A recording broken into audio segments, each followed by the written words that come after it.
और करा दूंगा, ठीक है। तो आज के इस वीडियो में लोग disease and drug of choice की बात करेंगे। ये पार्ट 1 है, क्योंकि इसमें मैंने केवल ड्रग ऑफ चॉइस जो नॉर्मल हम यूज़ करते हैं उसके बारे में डिस्कस किया है। अबाउट 90 टू 95 ड्रग्स डिसीजेस के बारे में हम बात कर लेंगे। ओवरऑल पूरी फार्माकोलॉजी की डिसीजेस इस वीडियो में आपको कवर हो जाएंगी और उसकी ड्रग ऑफ चॉइस हो जाएगी, ठीक है। तो आप हर एग्जाम में इससे 2 से 3 क्वेश्चन एक्सपेक्ट कर सकते हो, आ सकता है, ठीक है। और उसके साथ ही एक पार्ट इसका और होने वाला है जिसमें हम प्रेगनेंसी से रिलेटेड बात करेंगे कि प्रेगनेंसी में ड्रग ऑफ चॉइस अलग होती है, वो और इंपॉर्टेंट होती है। तो अगर वो पार्ट भी आपको चाहिए तो आप कमेंट सेक्शन में बताना, तो मैं कोशिश करूंगा कि एग्जाम से पहले 15 को एग्जाम है तो 15 से पहले मैं कल 14 में इसको भी प्रोवाइड करा दूंगा, ठीक है। तो बट उसके लिए आपको क्या करना है, आपको वीडियो को लाइक करना है, अपने दोस्तों के साथ शेयर करना है, मैक्सिमम शेयर करो इस वीडियो को और साथ में अपने चैनल को सब्सक्राइब करके रखो, ठीक है। तो मैं ज़्यादा टाइम वेस्ट नहीं करूँगा, फटाफट से स्टार्ट करता हूँ, आ जाओ, ठीक है। बट एक और इम्पॉर्टेंट इन्फॉर्मेशन मैं दे दूँ, अगर आप देख रहे हो ये 13 को वीडियो देख रहे हो तो 14 को दिन में हम डिस्कस करने वाले CUET PG का 2024 का पेपर। मैंने ग्रुप पे ऑलरेडी पोल डाल दिया था, मोस्ट ऑफ लोगों ने उसमें बोला था कि हाँ सर डिस्कस कर लो। तो हम 2024 का प्रीवियस ईयर पेपर डिस्कस करेंगे। ये डिस्कशन ज्वाइन करना बहुत ज़्यादा इंपॉर्टेंट है, क्योंकि आप जब इस डिस्कशन ज्वाइन करोगे इसमें केवल पेपर के साथ साथ हर क्वेश्चन से रिलेटेड इंपॉर्टेंट कॉन्सेप्ट्स और कुछ लास्ट मिनट जो टिप्स होती है, ट्रिक, वो सारी चीज़ें मैं वीडियो में प्रोवाइड कराने वाला हूँ। तो कल का वीडियो मिस मत करना। मैं बहुत लंबा वीडियो लेके नहीं जाऊँगा, क्योंकि मुझे पता है आपका टाइम इंपॉर्टेंट है। मैं शॉर्ट में चीज़ें खत्म करूँगा, बट सारी चीज़ें आपको बेनिफिशियल जितनी इंपॉर्टेंट है वो मैं बता दूँगा, तो उसको ज्वाइन कर लेना, ठीक है। चलो आ जाओ फिर फटाफट से स्टार्ट करते हैं, ठीक है। चलो, तो सबसे पहला हमारी जो डिसीज़ है उनकी ड्रग ऑफ चॉइस में, सबसे पहले अगर हम एसिटामिनोफेन पॉइजनिंग, ठीक है, पता नहीं कितनी बार इसका क्वेश्चन पूछा गया है। एसिटामिनोफेन पॉइजनिंग की बात करें या पैरासीटामोल पॉइजनिंग पूछ लिया जाए, तो उसके लिए हमारा जो एंटीडोट होता है, ड्रग ऑफ चॉइस होती है, वो होती है क्या, एसिटाइल कोलिन, ठीक है। एक्यूट ब्रोंकियल अस्थमा के लिए ड्रग ऑफ चॉइस क्या है, सैल्ब्यूटामॉल, साथ साथ इसको लिखते जाना। गाउट के लिए एलोप्यूरिनॉल, फॉर क्रोनिक गाउट के लिए हम एलोप्यूरिनॉल देते हैं, और एक्यूट गाउट अटैक के लिए हम क्या देते हैं, नसेट्स, और नसेट्स में भी एस्पिरिन नहीं देते हैं, ये एक एक्सेप्शन है, ठीक है। ये एक्यूट गाउट के लिए हम नसेट्स का यूज़ करते हैं, बट जो एस्पिरिन है वो हमारा क्या है, वो एक्सेप्शन है, हम एस्पिरिन का यूज़ नहीं करते हैं, ठीक है। डिजिटलिस टॉक्सिसिटी की बात करें तो उसके लिए हमारा जो है वो डिजिबाइंड का यूज़ करते हैं हम लोग। और माइग्रेन के लिए ट्रीटमेंट के लिए हम सुमाट्रिप्टन देखते हैं, और प्रोफाइलेक्सिस के लिए क्या देते हैं, प्रोप्रानोलोल, ठीक है। माइग्रेन के ट्रीटमेंट के लिए हम देते हैं सुमाट्रिप्टन, और प्रोफाइलेक्सिस के लिए हम देते हैं क्या, प्रोप्रानोलोल, ठीक है। चलो आगे बढ़ते हैं। नेक्स्ट आ रही है एल्जाइमर। अब एल्जाइमर के लिए टैक्रिन हमारी ड्रग ऑफ चॉइस हुआ करती थी, ठीक है। बट इसके साथ एक प्रॉब्लम है, ये क्या है, ये हमारी जो है ये टैक्रिन जो है ये हिपैटोटॉक्सिक है, ठीक है। हिपैटोटॉक्सिसिटी कॉज करती है, इसीलिए हमारी मिनिमम, अगर आपको ऑप्शन में टैक्रिन दिखती है तो आप टैक्रिन ही लगाएंगे। उसके अलावा भी ड्रग्स हम यूज़ करते हैं, डोनाजापिल, रिवास्टिकमिन या गैलेंटामाइन, ठीक है। चीज़ रिएक्शन या टायरामिन क्राइसिस की बात करें तो इसलिए फेंटोलामिन या टोलाजोलिन, ठीक है। तो फेंटोलामिन आपको प्रेफर रखनी है, फेंटोलामिन आपको टिक करना है। क्लोरिडिन विड्रॉल के लिए भी हम फेंटोलामिन का ही यूज़ करेंगे। बाइपोलर डिसऑर्डर मैनिया के लिए हम क्या करते हैं, लिथियम का यूज़ करते हैं। ये मैनिया के लिए भी यूज़ होता है। साथ में हमारा ये मैनिक डिप्रेसिव साइकोसिस, जिसको हम लोग शॉर्ट फॉर्म में MDP भी बोलते हैं, उसके लिए भी इसका यूज़ किया जाता है, ठीक है। समझिए बात को। चलो नेक्स्ट आगे बात करें गोनोरिया के लिए। गोनोरिया के लिए हम कॉम्बिनेशन यूज़ करते हैं, सेफ्ट्राक्सोन होता है, उसके साथ या तो अजिथ्रोमाइसिन दे सकते हैं या तो डॉक्सीसाइक्लिन का कॉम्बिनेशन दे सकते हैं फॉर गोनोरिया, ठीक है। चलो ये 10 डिसीजेज हमने कवर कर ली। नेक्स्ट आगे बढ़ते हैं। नेक्स्ट अगर हम बात करें ओपन एंगल ग्लाउकोमा के लिए, तो ओपन एंगल ग्लाउकोमा के लिए हम लेटेनोप्रास्ट का यूज़ कर सकते हैं, हम यूज़ कर सकते हैं बिमेटोप्रास्ट का। जो मतलब जितने भी PGF2 अल्फा एगोनिस्ट हैं, वो सारे PGF2 अल्फा एगोनिस्ट जो हैं वो हम यूज़ कर सकते हैं किसके में, open angle glaucoma. Close angle glaucoma के लिए हम एस्टाजोलामाइड का यूज़ कर सकते हैं। ये definitive management often required surgery, but हम एस्टाजोलामाइड यूज़ कर सकते हैं, बट वो उतना इफेक्टिव नहीं होता है। क्लोज एंगल ग्लाउकोमा का जो अल्टीमेट सॉल्यूशन है वो क्या है, वो सर्जरी ही है, ठीक है। ये मैंने जो NS का प्रैक्टिस क्वेश्चन लिया था तो वो भी उस टाइम पे मैंने बताया था, ठीक है। चलो पॉस्चुरल हाइपोटेंशन की बात करें तो उसके लिए हम क्या दे सकते हैं, उसके लिए हम लोग मिडोग्रीन दे सकते हैं, ठीक है, पॉस्चुरल हाइपोटेंशन के लिए, ठीक है। साइनाइड टॉक्सिसिटी के लिए हम क्या देंगे, हम देंगे अमाइल नाइट्राइट या हाइड्रोक्सी कोबालामिन देंगे। कॉलरा के लिए जो ड्रग ऑफ चॉइस है वो है टेट्रासाइक्लिन, ठीक है। चलो ये open angle and close angle का ये पॉइंट याद रखना, ये पूछा जा सकता है, ओपन एंगल खासकर पूछा जा सकता है। टाइफाइड के लिए हमारी जो ड्रग ऑफ चॉइस है वो है क्या, क्लोरामफेनिकोल। सिस्प्लेटिन इंड्यूस्ड के लिए जो ड्रग ऑफ चॉइस है वो कौन सी है, वो है एट्रापिटेंट। ये एक एक्सेप्शनल केस है तो इसको इंपॉर्टेंट याद रखना कि सिस्प्लेटिन इंड्यूस्ड वॉमिटिंग के लिए हम क्या देंगे, एट्रापिटेंट। बाकी वैसे हम कैंसर इंड्यूस्ड वॉमिटिंग के लिए क्या देते हैं, ऑन्डेंसेट्रॉन या रिसेटॉन देते हैं, बट अगर वो स्पेसिफिकली सिस्प्लेटिन मेंशन कर दिया तो वहाँ पे एट्रापिटेंट का यूज़ करेंगे। इंटेरिक फीवर के लिए सेफिट्रैक्सोन या सिप्रोफ्लॉक्सासिन दिया जाता है। इथाइलिन ग्लाइकोल या मिथेनॉल पॉइजनिंग, ठीक है। इथाइलिन ग्लाइकोल पूछ लिया जाए या मिथेनॉल पूछ लिया जाए तो इनकी पॉइजनिंग के लिए हम देंगे क्या, फोमेपिजोल। हिपैरिन ओवरडोज के लिए प्रोटामिन सल्फेट। अब हिपैरिन के लिए मैं आपको एक और पॉइंट बता दूं कि अगर आपसे कभी पूछा जाए कि स्ट्रॉन्गेस्ट एसिड कौन सा है, ठीक है, स्ट्रॉन्गेस्ट ऑर्गेनिक एसिड, ठीक है। स्ट्रॉन्गेस्ट जो ऑर्गेनिक एसिड है वो अपना क्या है, वो अपना हिपेरिन है। हिपेरिन अपना क्या है, स्ट्रॉन्गेस्ट ऑर्गेनिक एसिड है। इसके जब हम एंटीडोट में क्या देते हैं, इसकी पॉइजनिंग के लिए जो ड्रग ऑफ चॉइस देती है वो देते हैं प्रोटामिन सल्फेट, और प्रोटामिन सल्फेट क्या है अपना, वो है स्ट्रॉन्गेस्ट ऑर्गेनिक बेस। ओके, तो स्ट्रॉन्गेस्ट ऑर्गेनिक एसिड कौन सा है अपना, हिपेरिन। और इसके लिए जो ड्रग ऑफ चॉइस है इसकी पॉइजनिंग के लिए, अगर ओवरडोज के लिए जो ड्रग ऑफ चॉइस है वो क्या है, प्रोटामिन सल्फेट, जो क्या है अपना स्ट्रॉन्गेस्ट ऑर्गेनिक बेस होता है, ठीक है। चलो आगे बढ़ते हैं नेक्स्ट। हुकूम इन्फेक्शन हुकूम के कारण हो रहा है तो एल्बेंडाजोल देंगे। अब पैरोक्सिमल सुप्रावेंट्रिकुलर टैकीकार्डिया पीएसवीटी की बात करें तो इसमें एडेनोसिन हम दे सकते हैं, मेरी ड्रग ऑफ चॉइस होती है। इसके अलावा हम अल्टरनेटिव भी इसमें प्रीफर कर सकते हैं, लाइक वीरापामिल, डिजॉक्सिन या बीटा ब्लॉकर भी दे सकते हैं। चलो नेक्स्ट बात करें तो मरसा, मेथिसिलिन रेजिस्टेंट स्टेफेलोकोकस ऑरियस। मरसा और वर्सा के बारे में हमने बात की थी, कब बात की थी, मरसा और वर्सा के बारे में हमने बात की थी अभी जब मैंने एंटी माइक्रोबियल का लास्ट लेक्चर लिया था तो वहाँ पे बताया था, चैनल पे पड़ा हुआ है, जाके देख लेना डिटेल में, ठीक है। इसमें क्या होता है, मेथिसिलिन रेजिस्टेंट स्टेफेलोकोकस ऑरियस का इन्फेक्शन होता है तो उसके लिए हम वैंकोमाइसिन का यूज़ करते हैं। वर्षा की बात करें तो वैंकोमाइसिन रेजिस्टेंट स्टेफेलोकोकस ऑरियस का यूज़ होता है तो उसमें हम लोग लीनेजोलिड और स्ट्रेप्टोग्रामिन का यूज़ करते हैं। अब स्ट्रेप्टोग्रामिन में भी हम क्या यूज़ कर सकते हैं, हम क्विनोप्रेस्टिन यूज़ कर सकते हैं, डेल्फोप्रेस्टिन यूज़ कर सकते हैं। अब इसको याद करने के लिए मैंने एक ट्रिक बताई थी, डल लेक की क्वीन, तो डेल्फोप्रेस्टिन और क्विनोप्रेस्टिन होती है, ठीक है। डल लेक की क्वीन, डेल्फोप्रेस्टिन एंड क्विनोप्रेस्टिन, ठीक है। तो आपको ये याद रखना है, चीज़ों को भूलना नहीं है। ओके, समझ गया बात को। चलो नेक्स्ट अगर हम बात करें हमारा जो है कि एडीएचडी, एडीएचडी क्या है, attention deficit hyper activity disorder, ठीक है। Attention deficit hyper activity disorder के लिए हम किसका यूज़ करते हैं, हम यूज़ करते हैं मेथाइलफेनिडेट का, ठीक है। मेथाइलफेनिडेट का हम लोग यूज़ करते हैं किसके लिए, ADHD, attention deficit hyper activity disorder के लिए। ओके चलो नेक्स्ट क्वेश्चन अगर हम बात करें तो ड्रग इंड्यूस्ड पार्किंसन, अगर ड्रग इंड्यूस्ड पार्किंसन की बात करें तो उसके लिए जो ड्रग ऑफ चॉइस है वो है बेंजहेक्सोल, या इसी को हम लोग ट्राईहेक्सीफेनिडिल भी बोलते हैं। तो ड्रग इंड्यूस्ड पार्किंसन तो बेंजहेक्सोल। रॉकी माउंटेन स्पॉटेड फीवर, उसके लिए ड्रग ऑफ चॉइस है अपनी टेट्रासाइक्लिन, ठीक है। रॉकी माउंटेन स्पॉटेड फीवर है तो tetracycline drug of choice. Bleeding from fibrinolytic therapy, अगर फिब्रोनेलिटिक थेरेपी से ब्लीडिंग हो रही तो एमिनोकेप्रानोइक एसिड। बार्टर सिंड्रोम ये इंपॉर्टेंट है, और ये भी एट्रोपिन पॉइजनिंग भी इंपॉर्टेंट है। Bartter syndrome indomethacin, atropine poisoning physostigmine. देखो अगर आप अभी सीयूटी पीजी के लिए जा रहे हो तो सीयूटी पीजी के लिए एक बार इसको देख के चले जाओ, जो इंपॉर्टेंट बता रहा हूँ मैं उसको याद करके चले जाओ बस। बट फिर एग्जाम से आने के बाद आपको क्या करना, आपको A4 शीट पेपर्स लेने हैं, उसमें क्या करना, इन सारों को आपको लिखना है, जितना मैं बता रहा हूँ ये सारे आप एक दो पेज में 3 पेज में आ जाएंगे। लिखो सारा डेली, आपको कुछ नहीं करना है, 1-2-3 पेज में ये करा दूंगा मैं। फिर उसके बाद 1-2 पेज में आपके drug of choice in pregnancy आ जाएगी, और 1-2 पेज में मैं इंस्ट्रूमेंट्स बता रहा हूँ वो आ जाएंगे। ऐसे ही 3-4 मतलब कुछ और इंपॉर्टेंट मैं बता रहा हूँ पूरा समरी पॉइंट ऑफ व्यू से।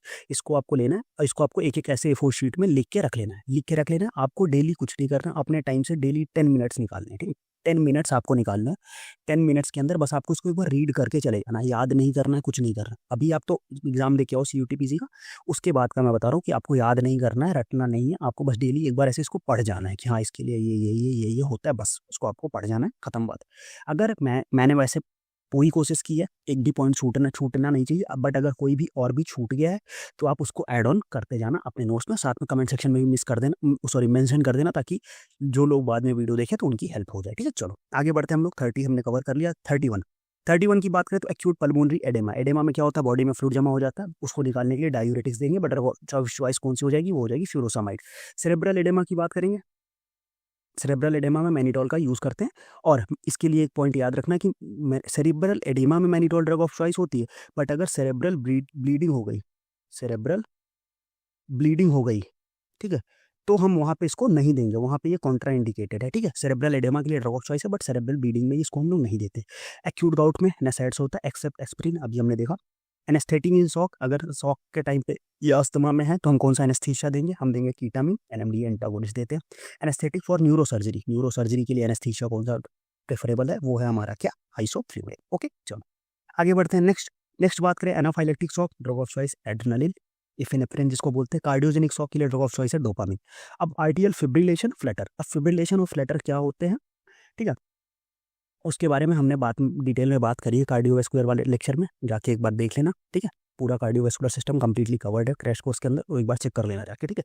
अब आर्टियल फिब्रिलेशन में हम 2 चीज़ें कर सकते हैं, या तो हम क्या करें, साइनस रिदम को मेंटेन करते हैं, ठीक है, या दूसरा हम क्या करते हैं, to control the ventricular rate को कंट्रोल करने के लिए। तो साइनस रिदम को मेंटेन करने के लिए हम देखते हैं क्या, डोफेटिलाइड, फ्लेकानाइड, और उसका वेंट्रिकुलर रेट को मेंटेन करने के लिए हम देते हैं क्या, बीटा ब्लॉकर्स। चलो आगे बढ़ते हैं। नेक्स्ट नेक्स्ट हमारा क्या, एवी ब्लॉक या साइनस ब्रेडिकार्डिया। एवी ब्लॉक या साइनस ब्रेडिकार्डिया के लिए हम देंगे क्या, ड्रग ऑफ चॉइस है हमारी atropine. Absent seizure, generalize tonic clonic seizure, atonic myoclonic epilepsy के लिए हम देंगे क्या, वेलप्रोएट। ठीक है, एब्सेंट सीजर हो गया, जनरलाइज टोनिक क्लोनिक सीजर हो गया, एटोनिक सीजर हो गया या मायोक्लोनिक एपिलेप्सी हो गया, इन सब के लिए जो हमारी ड्रग ऑफ चॉइस होने वाली है वो कौन सी होने वाली है, होने वाली है वेलप्रोएट। बेंजोडाइजेपिन पॉइजनिंग की बात करें तो हम उसके लिए देंगे क्या, फ्लूमाजेनिल देंगे।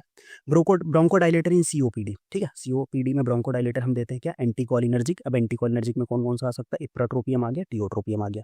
फिर chronic congestive heart failures, chronic CHF की बात करेंगे तो उसके लिए हम देंगे क्या, एस इनहिबिटर। एस इनहिबिटर सारे जितने भी हैं हमारे पास, सारे एस इनहिबिटर हम इसमें दे सकते हैं, एंजियोटेंसिन सारे एस इनहिबिटर्स यहाँ पे दे सकते हैं। ओके चलो, एंजियोटेंसिन कन्वर्टिंग एंजाइम इनहिबिटर्स। चलो नेक्स्ट बात करते हैं हम कि क्रोनिक कैंसर पेन, अगर कैंसर का पेन बहुत ज़्यादा दर्द बहुत खतरनाक वाला है तो हम दे सकते हैं मॉर्फिन दे सकते हैं या फेंटानिल दे सकते हैं। डायग्नोसिस ऑफ मेसीनिया ग्रेविस, उसके लिए हम देंगे क्या, edrophonium. Drug induced poly parkinsonism, central anticholinergic, benzhexol, trihexyphenidyl. ठीक है, ये दे सकते हैं। डिजिटैलिस इंड्यूस अरिथमिया के लिए हम लिग्नोकिन या लिडोकिन देंगे। इरेक्टाइल डिसफंक्शन के लिए हम क्या देंगे, सिल्डेना पिल देते हैं फॉर इरेक्टाइल डिसफंक्शन। चलो फिब्रोनिलिटिक, फिब क्या है ये, फिब्रियोनिलिटिक, क्या बेइज्जती हो रही है, इंग्लिश प्रोनाउंशिएट नहीं हो पा रही। ओवरडोज के लिए होता है एमिनो कैप्रोइक एसिड। ओके, कोई कमेंट में गाली नहीं देगा। हाइपोथायरॉयडिज्म के लिए क्या देंगे, लीवोथायरोक्सिन देंगे। हाइपरथायरॉयडिज्म के लिए लीवोथायरोलिन। अब यहाँ पे ये चीज़ याद रखना है, हाइपो के लिए थायरोक्सिन देते हैं, हाइपर के लिए देंगे लीवोथायरोलिन। ठीक है, thyroxine for hypo and thyronine for hyper. ठीक है, फैमिलियल हाइपर कोलेस्ट्रीमिया टाइप 2 है statins. Familial combined hyperlipidaemia type 2B, यहाँ हाइपर कोलेस्ट्रीमिया है, यहाँ हाइपरलिपिडीमिया, ये याद रखना बस। हाइपर कोलेस्ट्रीमिया के लिए स्टैटिन्स, हाइपरलिपिडीमिया के लिए भी क्या, स्टैटिन्स, दोनों सेम ही है, बट आपको याद रखना 2A 2B में कंफ्यूजन हो सकती है, तो कंफ्यूज नहीं होना है। ओके चलो नेक्स्ट हम लोग बात करते हैं कि familial lipoprotein lipase deficiency type 1 फिब्रेट्स का यूज करेंगे। फैमिलियल डिस बेटा लिपोप्रोटीनीमिया फिब्रेट्स का यूज करेंगे। हाइपर ट्राइग्लिसरीडीमिया फिब्रेट्स का ही यूज करेंगे। हिकअप्स का है कंडीशन, क्लोरप्रोमाजिन दे दो।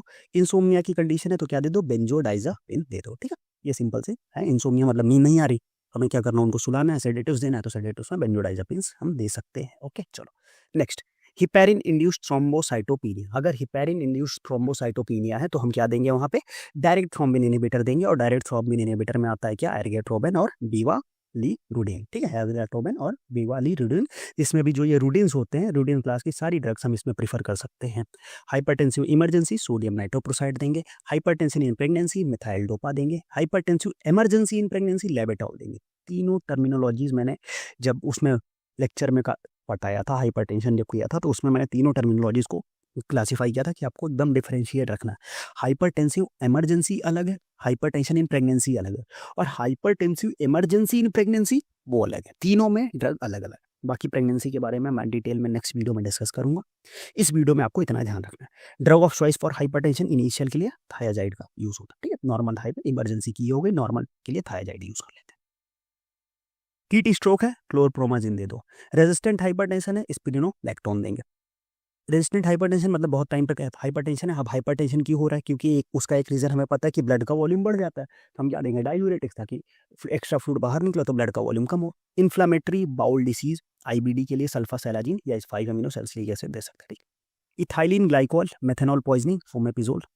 मेडियाट्रिक्स इन एडल्ट्स ट्रोपिकामाइड। ठीक है, मेडियाट्रिक्स इन एडल्ट की कंडीशन में क्या देंगे हम, ट्रोपिकामाइड दे सकते हैं। चलो नेक्स्ट बात करते हैं मेड्राटिक इन चिल्ड्रन। अगर एडल्ट्स में है तो हम देंगे ट्रोपिकामाइड, और बच्चों में हो गई तो हम क्या देंगे, एट्रोपिन देंगे। ठीक है, एडल्ट्स में क्या देंगे, देखो यहाँ पे मेड्राटिक कंडीशन अगर एडल्ट्स में है तो ट्रोपिकामाइड दिया जा रहा है, अगर चिल्ड्रन की कंडीशन आ गई तो वहाँ पे हम देंगे क्या, एट्रोपिन।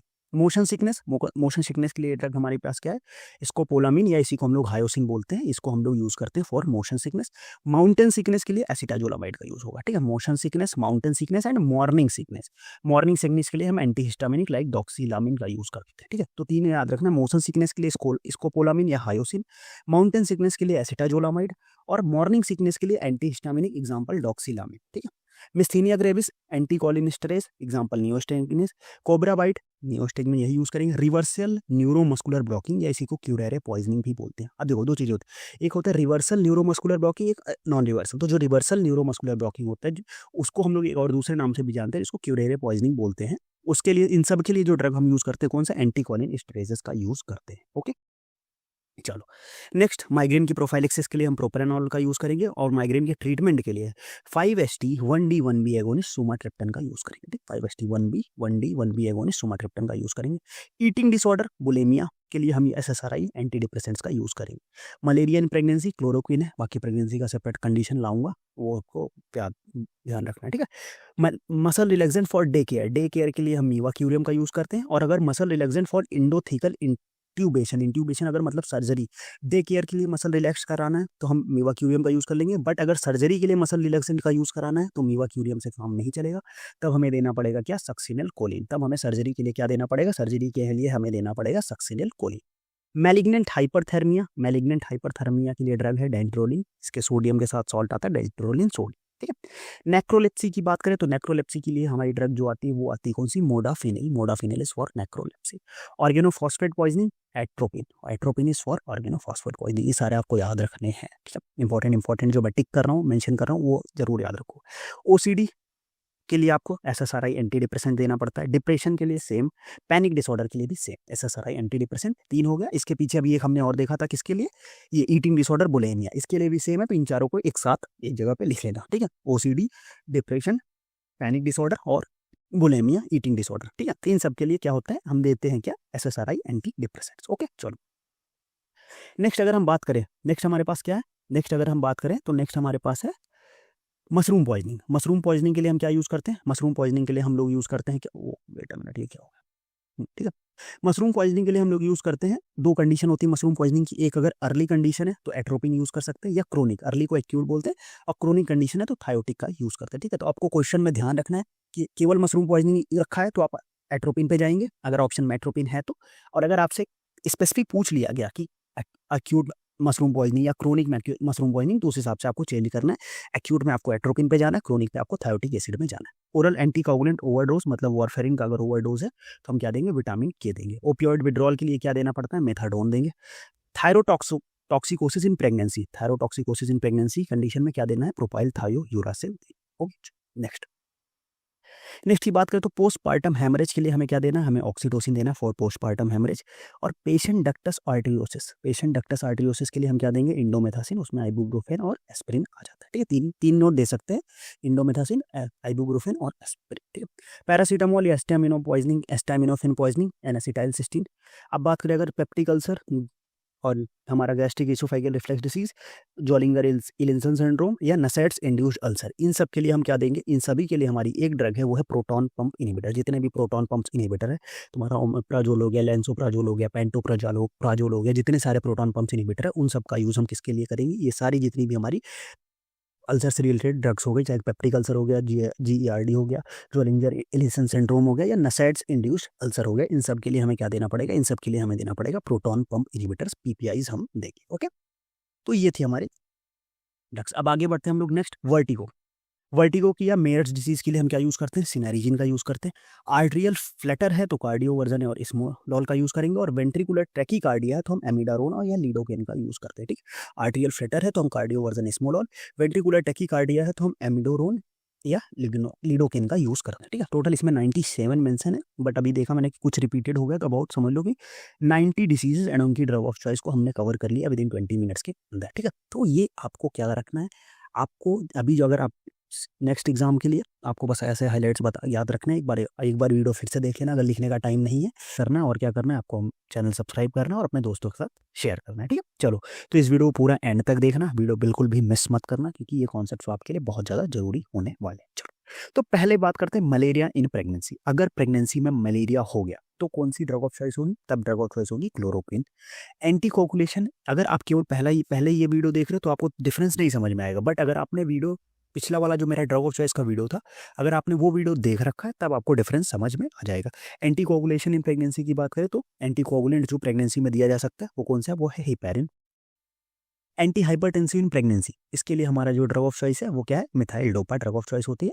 इसके लिए एक और अभी ट्रिक मैं बताऊंगा जो कि हम यूज कर सकते हैं। नोजिया इन प्रेगनेंसी, अगर नोजिया है तो हम डॉक्सिलामिन या पाइरिडॉक्सिन दे सकते हैं। ठीक है, अब एंटी हाइपरटेंसिव की अगर मैं बात कर लूँ तो इसके लिए एक सिंपल सी ट्रिक है। क्या ट्रिक है, बेटर, ठीक है, better mother care during hypertensive pregnancy, ठीक है, हाइपरटेंसिव प्रेगनेंसी, ठीक है। आपको ये लाइन याद रखनी, better mother care during hypertensive pregnancy. Better से क्या हो गया, बेटर से हो गया बीटा ब्लॉकर, और बीटा ब्लॉकर में मेनली कौन सी, कार्डियोसेलेक्टिव एंड लेबेटालॉल।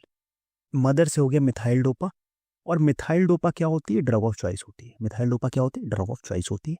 केयर से हो गया क्या, क्लोनिडिन, ठीक है। और ड्यूरिंग से बात करें तो हमारे पास डाईहाइड्रोपाइरिडीन, डाईहाइड्रोपाइरिडीन जो कैल्शियम चैनल ब्लॉकर होती हैं। डाईहाइड्रोपाइरिडीन कैल्शियम चैनल ब्लॉकर, मतलब कौन कौन सी आ जाएंगी उसमें, निफेडेपिन एंड एम्लोडेपिन। हाइपरटेंसिव से क्या हो गया, हाइड्रालाजिन, हाइड्रालाजिन, ठीक है। और प्रेगनेंसी से क्या हो गया, प्राजोसिन, प्राजोसिन, और अदर जो अल्फा ब्लॉकर्स है वो हम यूज कर सकते हैं। बट ड्रग ऑफ चॉइस कौन सी होगी, मिथाइल डोपा। और ये इतनी हमारी ड्रग्स हैं जो हम प्रेगनेंसी में यूज कर सकते हैं, ठीक है। चलो नेक्स्ट आगे बढ़ते हैं हम लोग। आगे हमारा क्या है, एनाल्जेसिक इन प्रेगनेंसी। प्रेगनेंसी में हम एनाल्जेसिया, कौन सा एनाल्जेसिक दे सकते हैं, हम दे सकते हैं एसिटामिनोफेन या पैरासीटामोल, ठीक है। And hypertensive crisis in pregnancy, अभी हाइपरटेंसिव इन प्रेगनेंसी अलग था, हाइपरटेंसिव क्राइसिस इन प्रेगनेंसी अलग है। तो हाइपरटेंसिव क्राइसिस इन प्रेगनेंसी में कौन सी ड्रग दी जाएगी, लेबेटालॉल दी जाएगी, ठीक है। Anti epileptic use in pregnancy, anti epileptic जो प्रेगनेंसी में हम यूज करेंगे कौन सी, मेनली हम लोग लेमोट्राइजिन यूज करते हैं। उसके अलावा हमारा अल्टरनेटिव में फिनोबार्बिटोन या लेवीट्राइसेटम भी यूज कर सकते हैं। Ectopic pregnancy, management of ectopic pregnancy. Ectopic pregnancy के मैनेजमेंट के लिए हम किसका यूज कर सकते हैं, मेथोट्रेक्सेट का यूज कर सकते हैं, okay. Next, prevention of the neural tube defect. Neural tube defect के लिए हम लोग क्या यूज कर सकते हैं, फोलिक एसिड का यूज करते हैं। इंडक्शन ऑफ लेबर या पोस्टपार्टम ब्रेस्ट इनलार्जमेंट, दोनों चीजों के लिए हमारा क्या यूज होता है, वो यूज होता है ऑक्सीटोसिन, ठीक है। लेबर को इंड्यूस कराना हुआ या पोस्टपार्टम ब्रेस्ट इनलार्जमेंट, इन दोनों के लिए हमारा यूज होता है क्या, ऑक्सीटोसिन। फिर इंडियोमेट्रियोसिस, इंडियोमेट्रियोसिस की जो कंडीशन होती है उसके लिए, इंडियोमेट्रियोसिस क्या होता है, इंडियोमेट्रियोसिस होता है प्रोलिफरेशन इन यूट्रस। यूट्रस में क्या होता है, जो प्रोलिफरेशन होने लगता है, उस कंडीशन को हम लोग बोलते हैं क्या, इंडोमेट्रियोसिस। और उसके लिए जो हमारी ड्रग ऑफ चॉइस होती है वो कौन सी होती है, डायनाजोल। अस्थमा इन प्रेगनेंसी, अगर प्रेगनेंसी में अस्थमा हो गया है तो उसके लिए हम कौन सी ड्रग देंगे, बीटा 2 एगोनिस्ट लाइक सल्ब्यूटामॉल दे सकते हैं, ठीक। प्रेगनेंसी में अस्थमा हो गया तो हम बीटा 2 एगोनिस्ट लाइक सल्ब्यूटामॉल दे सकते हैं, ठीक है। तो ये इतनी कुछ इंपॉर्टेंट ड्रग्स थी। आगे बढ़ते हैं हम लोग। नेक्स्ट, अगर mania in pregnancy, manic condition हो गई तो उसके लिए हम लोग कौन सी ड्रग देंगे, उसके लिए हम लोग देंगे ओलेंजापिन, ठीक है। Mania in pregnancy, drug of choice olanzapine. Cholera in pregnancy तो फ्यूराजोलिडोन, ठीक है। प्रेगनेंसी में कॉलरा अगर हो गया तो उसके लिए हम ड्रग ऑफ चॉइस कौन सी, फ्यूराजोलिडीन, जालूडोजोलिडोन। टॉक्सोप्लाज्मोसिस इन प्रेगनेंसी, अगर प्रेगनेंसी में टॉक्सोप्लाज्मोसिस की कंडीशन हो गई तो हम क्या देंगे, स्पाइरामाइसिन देंगे।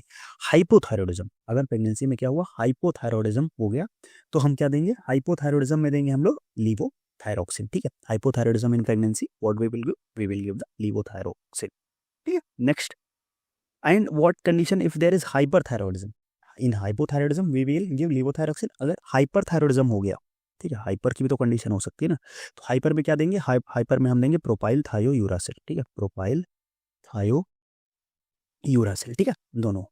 हाइपो में हम देंगे लीवोथायरॉक्सिन, और हाइपर कंडीशन में हो गई, हाइपरथायरॉयडिज्म हो गया तो हम क्या देंगे, प्रोपाइल थायोयूरासिल, ओके। नेक्स्ट, आगे बढ़ते हैं हम लोग। HIV इन प्रेगनेंसी, अगर HIV हो गई प्रेगनेंसी में तो क्या देंगे हम लोग, तब हम लोग देंगे जिडोवुडिन और नेविरापिन, ठीक है, जिडोवुडिन और नेविरापिन। बैक्टीरियल इन्फेक्शन इन प्रेगनेंसी, अगर प्रेगनेंसी में बैक्टीरियल इन्फेक्शन देखने को मिला हम एंटीबायोटिक्स में ले देते हैं, कौन कौन सा, पेनिसिलिन, सिफेलोस्पुरिन और इरेथ्रोमाइसिन, ठीक है। पेनिसिलिन, सिफेलोस्पुरिन, एथ्रोमाइसिन। और इसके लिए अभी आगे एक और ट्रिक है जिसमें सारी एंटीबायोटिक्स, एंटीमाइक्रोबियल एजेंट जो हम प्रेगनेंसी में यूज कर सकते हैं, उसकी एक लिस्ट में आपको भी एंड में बता दूँ, ठीक है। एलर्जीज इन प्रेगनेंसी, अगर एलर्जिक रिएक्शन देखने को तो मतलब एंटी एलर्जिक्स में हम क्या दे सकते हैं, डाइफेनहाइड्रामिन दे सकते हैं, लेवोसिट्रिजिन दे सकते हैं और लोराटिडिन दे सकते हैं, ठीक। Diphenhydramine, levocetirizine and loratadine. Anti ulcer therapy, anti ulcer therapy के लिए क्या दे सकते हैं हम लोग, लैंसोप्राजोल दे सकते हैं। और anti ulcer therapy we can give the lansoprazole, ठीक है। एलर्जीज में diphenhydramine, levocetirizine, loratadine. Anti ulcer therapy में लैंसोप्राजोल दे सकते हैं, ओके। नेक्स्ट बात करें डायबिटीज इन प्रेगनेंसी, डायबिटीज है तो डायबिटीज के लिए हमारे जो एंटी डायबिटिक में हम क्या दे सकते हैं, इंसुलिन दे सकते हैं प्रेगनेंसी के लिए, ठीक है। फिर आता है अपने पास urinary tract infection in pregnancy, अगर प्रेगनेंसी के टाइम पे हमारा क्या होगा, यूरिनरी ट्रैक्ट इन्फेक्शन, जिसको हम लोग क्या बोलते हैं, जिसको हम लोग UTI भी बोलते हैं, ठीक है। तो अगर प्रेगनेंसी के टाइम पे यूरिनरी ट्रैक्ट इन्फेक्शन UTI हो गया तो हम क्या देंगे, तब हम देंगे MPC। ट्यूबरक्लोसिस इन प्रेगनेंसी, अगर ट्यूबरक्लोसिस हो गया प्रेगनेंसी में तो हम आइसोनियाजिड अकेले नहीं देंगे, आइसोनियाजिड के साथ हम क्या देंगे, आइसोनियाजिड के साथ हम देंगे रिफम्पिसिन, ठीक है। ट्यूबरक्लोसिस इन प्रेगनेंसी में क्या देंगे हम लोग, आइसोनियाजिड के साथ में क्या देंगे, रिफम्पिसिन देंगे, दोनों का कॉम्बिनेशन देंगे, दोनों को साथ में देंगे, ठीक है। अगर विटामिन B12 डिफिशियंसी, या जिसी को हम लोग क्या बोलते हैं, जिसी को हम लोग परनीशियस एनीमिया भी बोलते हैं, ठीक है।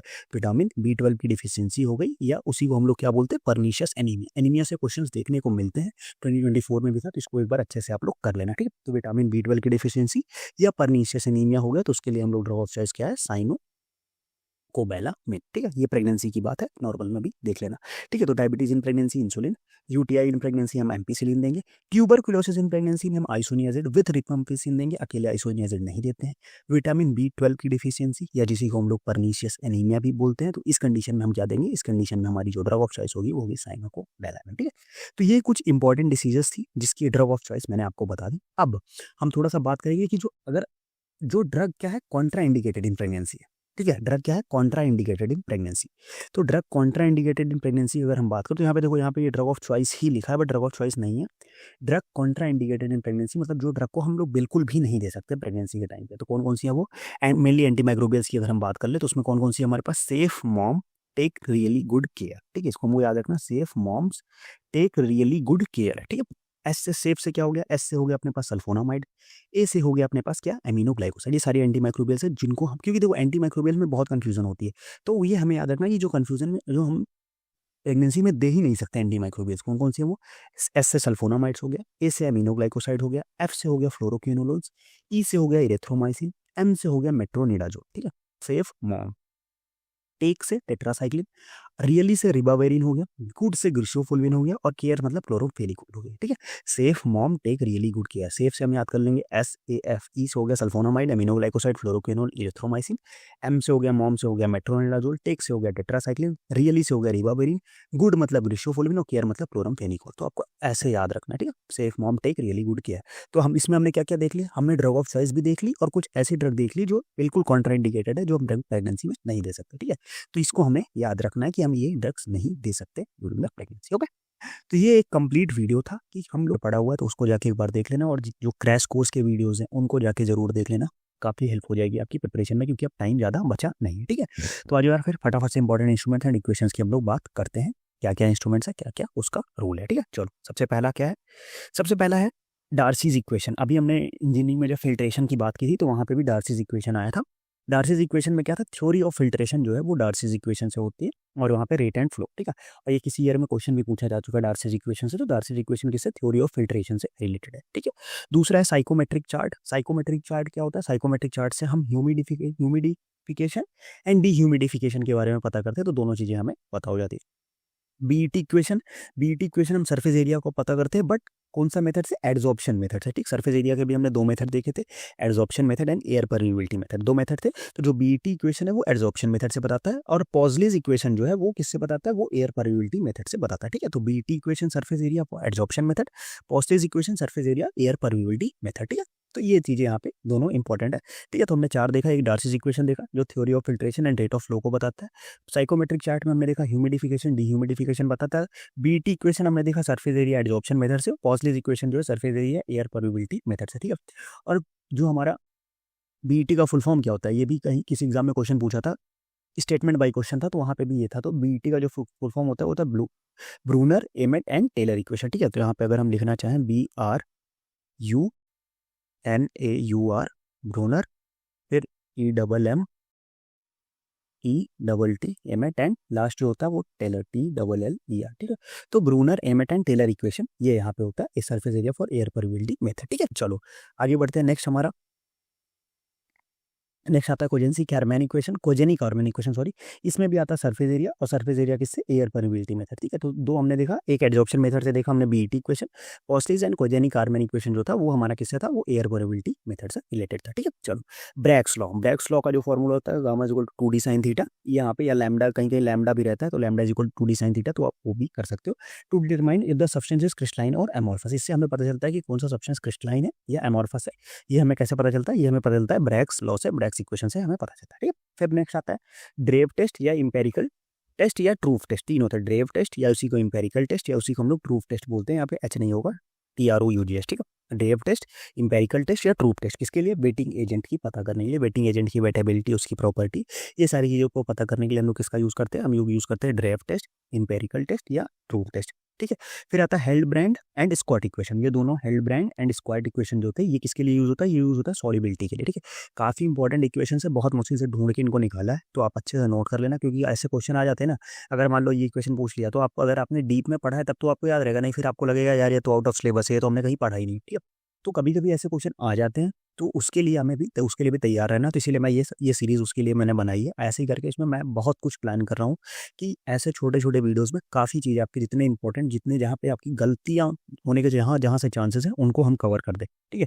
आपको क्या करना है, आपको बस ये सारे को अच्छे से फॉलो करना है, साथ में सपोर्ट करना है। सपोर्ट कैसे करना है, आप चैनल को सब्सक्राइब करो, वीडियो को अपने दोस्तों के साथ शेयर करो जितना हो सकता है, और एक अच्छा सा कमेंट करो। आपको जो रियल फीडबैक लगता है आपको, वो आप कमेंट करो, या आप कोई सजेस्ट कर सकते हो चीज़ों की, हाँ, इसमें भी आप ये चीज़ें इंक्लूड कर सकते हो सर, तो वो भी मैं कर दूँगा। तो आप सजेस्ट कर सकते हो कमेंट बॉक्स में, ठीक है। जैसे अभी कमेंट बॉक्स में मुझे मिला था कि हम इंजीनियरिंग के सारे इंस्ट्रूमेंट्स करवा दो सर एक उसमें, तो मैंने उसको रख लिया, कंसीडर कर लिया, मैं वो उस पे भी काम कर रहा हूँ, वीडियो उस पे आ जाएगी।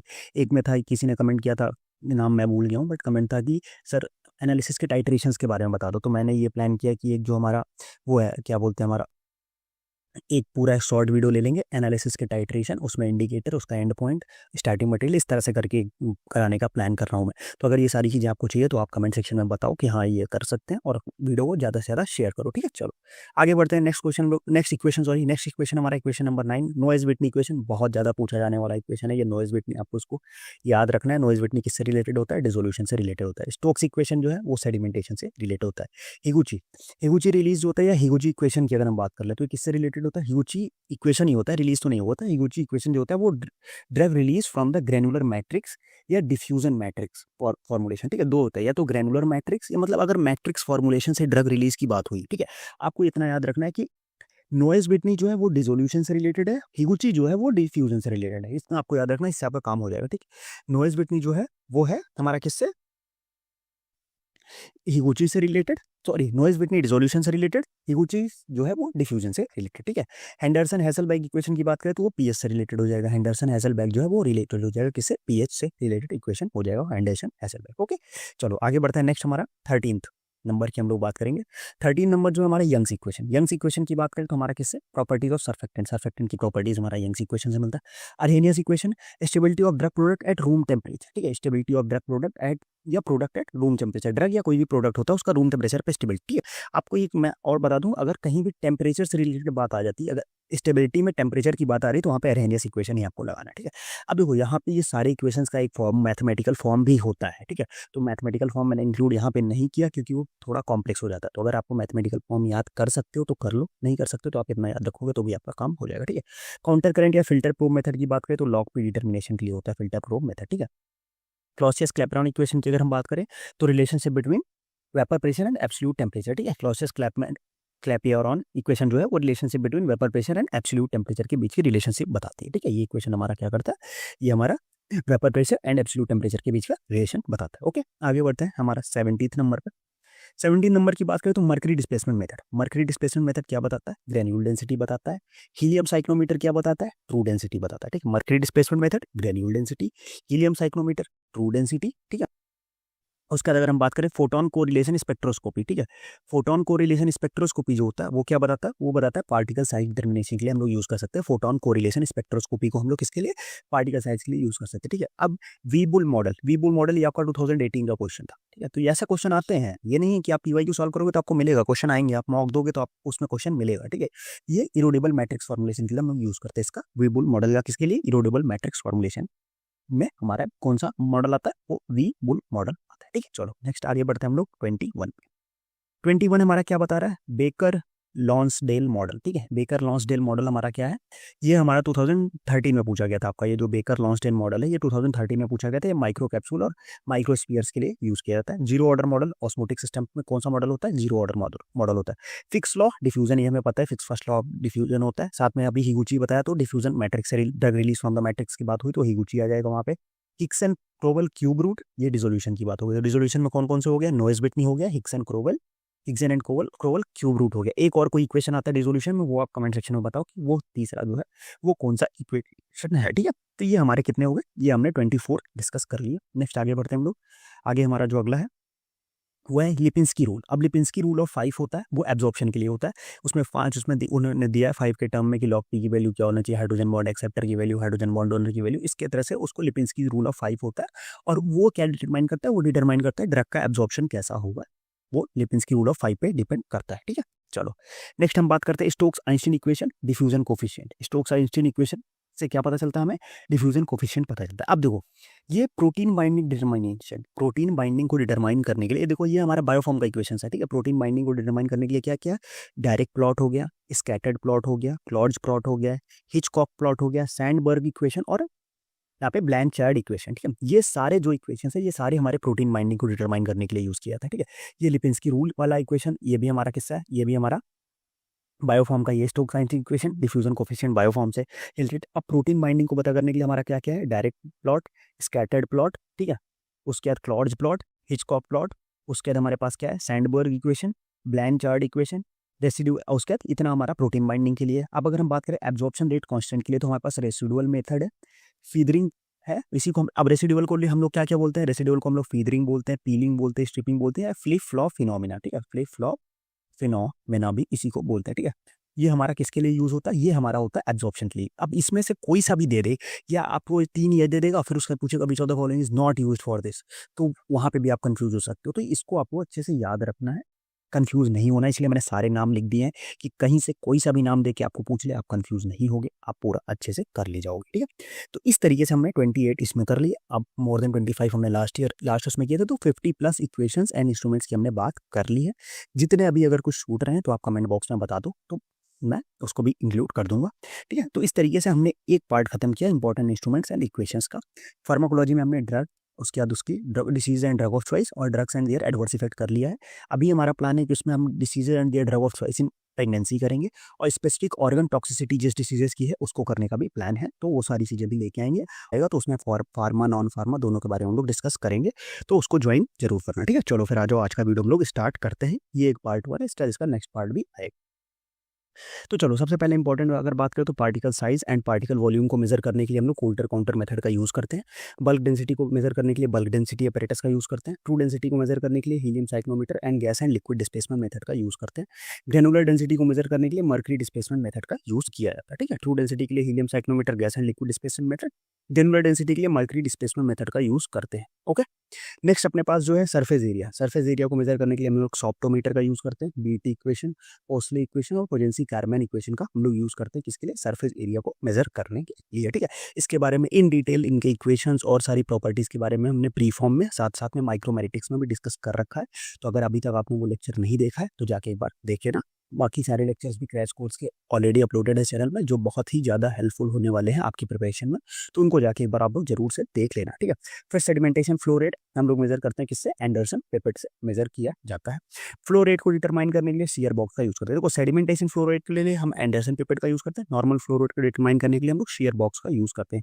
विस्कोसिटी के लिए हम लोग किसका यूज करते हैं, ओस्टवाल्ड विस्कोमीटर का हम लोग यूज करते हैं for the measurement of the viscosity. Viscosity को मेजर करने के लिए हम लोग ओस्टवाल्ड विस्कोमीटर का यूज करते हैं। ओके, नेक्स्ट अगर हम लोग बात करें कि filling of liquid in small container, अब लिक्विड को स्मॉल कंटेनर में फिल करने के लिए हम लोग किसका यूज करते हैं, तो हम लोग कॉर्न वॉल पिपेट का यूज करते हैं to fill the liquid in a small container.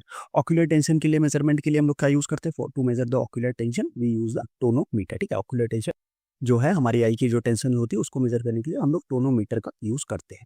Vapour pressure measure के लिए, वेपर प्रेशर को मेजर करने के लिए 2 मेथड्स हैं, एक है आइसोपिएस्टिक मेथड, दूसरा है हिल ब्लेड एपरेटस। ठीक है, आइसोपिएस्टिक मेथड है और साथ में हिल ब्लेड एपरेटस, यहाँ पे ई नहीं होगा, हिल ब्लेड एपरेटस टोटली, आइसोपिएस्टिक मेथड और हिल ब्लेड एपरेटस। और ऑस्मोटिक प्रेशर, जैसा उसका नेम सजेस्ट कर रहा है ऑस्मोसिस, ऑस्मोटिक प्रेशर को मेजर करने के लिए हम लोग किसका यूज करते हैं, ऑस्मोमीटर का यूज करते हैं। ठीक है, वेपर प्रेशर को मेजर करने के लिए हम लोग आइसोपेस्टिक मेथड और हिल ब्लेड एपरेटस का यूज करते हैं, साथ में ऑस्मोटिक प्रेशर को मेजर करने के लिए हम लोग ऑस्मोमीटर का यूज करते हैं। ओके, चलो नेक्स्ट अगर हम बात करें तो नेक्स्ट हमारा क्या है, सरफेस एरिया अल्टरनेटिव, मतलब सेम वही रिपीटेड है, अल्टरनेटिव कुछ और मेथड भी है सरफेस एरिया के लिए। लाइक हमारा बीटी इक्वेशन तो बता ही दिया था, साथ में लैंगनियर आइसोथर्म इक्वेशन का भी यूज करते हैं, मतलब जो हमारे आइसोथर्म्स है उनका भी हम लोग यूज कर सकते हैं सरफेस एरिया को मेजर करने के लिए, और साथ में गैस एडजॉर्प्शन मेथड का भी हम लोग यूज करते हैं to measure the surface area. ठीक है, तो ये सारी चीजें हमने डिस्कस की हुई है, इसीलिए मैं यहाँ पे इन डिटेल नहीं बताऊंगा। यहाँ पे मैं आपको बस केवल एक प्रॉपर्टीज और उनके इंपॉर्टेंस के बारे में बता दे रहा हूँ। आप लोग इसको एक पेज में, एक A4 शीट में नोट करके रखें ना, और डेली 5 से 10 मिनट में आप इसको एक बार बस पढ़ते जाना, आपका काम हो जाएगा, ठीक है। वेटिंग प्रॉपर्टीज़ की बात करें तो वेटिंग प्रॉपर्टीज़ को मेज़र करने के लिए हम लोग यंग्स इक्वेशन का यूज़ करते हैं। साथ में और इसके अलावा वेटेबिलिटी को मेज़र करने के लिए हमारे पास कॉन्टैक्ट एंगल मेथड होता है, जिससे हम लोग वेटेबिलिटी का मेज़र करते हैं, वो भी हम आगे बात करेंगे। सरफेस टेंशन को मेज़र करने के लिए हमारे पास क्या है, सर्फ कैपिलरी आइज मीटर है, स्टैलेग्मोमीटर है, ड्रॉप वेट मेथड है, ड्रॉप काउंट मेथड भी होता है, ठीक है, डू नॉय रिंग मेथड भी होता है, ठीक है, वो इंटरफेशियल टेंशन के लिए डू नॉय रिंग मेथड होता है। तो ये इससे हम दोनों चीज़ मेज़र कर सकते हैं, सरफेस और इंटरफेशियल दोनों मेज़र कर सकते हैं। ये मैंने जब अभी लास्ट लेक्चर ही अपना था सरफेस एंड इंटरफेशियल टेंशन पे, तो उसमें बात की गई है, ठीक है। तो सरफेस टेंशन हो गया, फिर इंटरफेशियल टेंशन, तो वो लेक्चर अगर अभी आपने नहीं देखा तो जाके एक बार देख लेना। बहुत ही सिंपल और शॉर्ट में इंपॉर्टेंट सारे कॉन्सेप्ट्स कवर करा रहा हूँ। साथ में फार्मास्यूटिकल इंजीनियरिंग के भी 4 लेक्चर में पूरी इंजीनियरिंग कवर की हुई है, तो जाके एक बार देख लेना, काफ़ी हेल्पफुल हो जाएगी। अगर आपने अभी तक नहीं पढ़ा हुआ है कुछ भी, तो भी आप उसको देखोगे तो आपका काम हो जाएगा, जितना इंपॉर्टेंट है सारी चीज़ें कवर हो जाएंगी। और अगर आपने अभी तक पढ़ रखा है तो वेल एंड गुड है, एक बार उसको आप देख के रिवीजन कर सकते हो, ठीक है। और अगर आपको टाइम सेव करना है तो आप 2x पे भी वीडियो देख सकते हो, कोई दिक्कत नहीं है। साथ में नोट्स वेबसाइट पे अपलोडेड है, साथ तो नोट्स डाउनलोड करो और 2x पे वीडियो देख के खत्म कर डालो, ठीक है।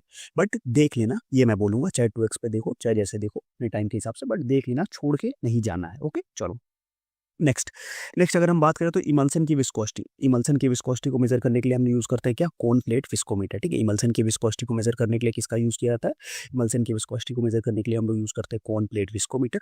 और चेंज इन इमल्सन, अब देखो नॉर्मल इमल्सन की विस्कोसिटी के लिए तो हम लोग कोन प्लेट विस्कोमीटर का यूज़ कर लेते हैं, बट अगर जैसे इमल्सन में क्या होता है कि एज के साथ चेंज होता है, इमल्सन की विस्कोसिटी जो एज होती है उसके साथ इमल्सन की विस्कोसिटी जो है वो चेंज होती रहती है। तो एज के साथ जो इमल्सन की विस्कोसिटी चेंज होती है, change in emulsion viscosity with age, उसको मेजर करने के लिए कौन सा इंस्ट्रूमेंट यूज करते हैं, पेनेट्रोमीटर। अब देखो यहीं पे क्वेश्चन आपको घुमा सकता है ना, क्वेश्चन अगर डायरेक्ट इमल्सन की विस्कोसिटी पे आ गया तो आप सिंपल से कोन प्लेट विस्कोमीटर को टिक कर दो, बट अगर change in emulsion viscosity with age की, लाइक स्टोरेज, अब यहाँ पे एज की जगह पे वो दे सकता है कि स्टोरेज के टाइम पे क्या होगा, आफ्टर स्टोरेज इमल्सन की विस्कोसिटी में जो चेंज आता है उसको हम लोग कैसे मेजर करते हैं, तो वो कैसे मेजर करते हैं, वो हम लोग मेजर करते हैं विद द हेल्प ऑफ पेनेट्रोमीटर, ठीक है।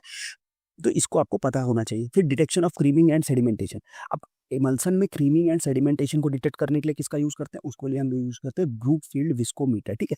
क्रीमिंग एंड सेडिमेंटेशन को डिटेक्ट करने के लिए इमल्सन में हम लोग किसका यूज करते हैं, हम लोग यूज करते हैं ब्रूकफील्ड विस्कोमीटर का, ठीक है। और इलेक्ट्रिकल कंडक्टिविटी के लिए इमल्सन में किसका यूज करते हैं, हम लोग यूज कर सकते हैं प्लेटिनम इलेक्ट्रोड का, और हम लोग यूज कर सकते हैं क्या, माइक्रो एम्पेरोमेट्री का यूज करते हैं, ठीक है। तो आपको ये इमल्सन से रिलेटेड सारे इक्वेशंस है, क्या क्या है देखो। सबसे पहले क्या है कि अपने पास है इमल्सन की विस्कोसिटी को मेजर करने के लिए हम लोग यूज किया cone plate viscometer to measure the viscosity of the emulsion. फिर change in emulsion viscosity with age के साथ जो इमल्सन की विस्कोसिटी में चेंज हो रहा है उसके लिए हमने यूज किया पेरेक्ट्रोमीटर। फिर detection of creaming and sedimentation emulsion का डिटेक्ट करने के लिए किसका हम यूज करेंगे, ब्रूकफील्ड विस्कोमीटर। और electrical conductivity of the emulsion की जो इलेक्ट्रिकल कंडक्टिविटी होती है उसमें लाइक जैसे O/W में हमारे पास इलेक्ट्रिकल कंडक्टिविटी ज्यादा होती है एज कम्पेयर टू W/O, ठीक है। तो इलेक्ट्रिकल कंडक्टिविटी जैसे हमारा O/W इमल्सन है, इसमें इलेक्ट्रिकल कंडक्टिविटी ज्यादा होती है और W/O में इलेक्ट्रिकल कंडक्टिविटी कम होती है, ठीक है। तो ये हम किससे मेजर करेंगे, ये हम मेजर कर सकते हैं प्लेटिनम इलेक्ट्रोड से या माइक्रो एम्पेरोमेट्री से हम लोग इसको मेजर करते हैं, ठीक है। तो इसमें आपको कंफ्यूज नहीं होना है, अलग अलग इंस्ट्रूमेंट्स है, इसीलिए क्योंकि ये देखो ये छोटे केवल इमल्सन से छोटे इंस्ट्रूमेंट्स जो है, इससे आप क्या हो जाते हो, वही कंफ्यूज हो जाते हो और इजी से क्वेश्चन भी गलत करके आ जाते हो। तो मेरा ये वीडियो बनाने का पर्पज ही यही है कि ये जो छोटे पॉइंट्स जो आप मिस कर जाते हो वो आपको मिस नहीं करना है, आपको ईजिली वो सारी चीज़ें याद रहे, अपने दिमाग में रहे, इसीलिए मैंने ये अलग अलग चीज़ों को एक साथ इंक्लूड किया, ठीक है। नेक्स्ट हम बात करते हैं कि इमल्सन का पार्टिकल साइज को मेजर करने के लिए हम लोग किसका यूज कर सकते हैं, पार्टिकल साइज जो इमल्सन है पार्टिकल साइज को मेजर करने के लिए हम लोग माइक्रोस्कोप लाइट स्कैटरिंग मेथड का यूज करते हैं, ठीक है।